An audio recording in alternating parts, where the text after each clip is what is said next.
Hello everyone and welcome back to Storytime with Gemma. Today we'll be reading Nick Jr. Dora the Explorer, Baby Bird Rescue. Hi, I'm Dora.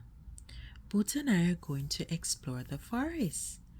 I hear a little chirp. What do you think it is?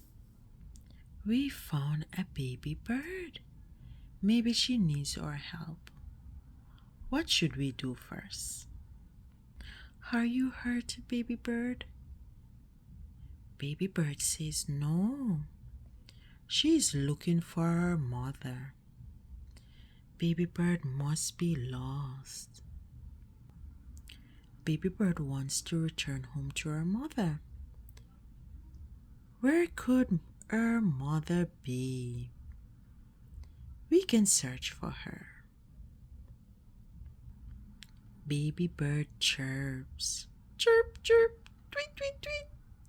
She is thirsty.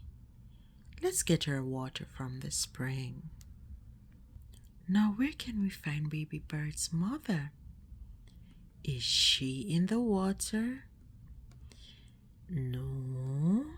Is she under the flowers? Or is she in the little blue tree? Yes, she is in the little blue tree. We did it. Here is baby bird's nest. And here are her mother, her brother, and her sister. They are so happy to see her. Thank you, Dora and Boots. Good work, guys. Baby bird is back home and so happy. The end. Thanks for tuning in to Storytime with Gemma. See you next time.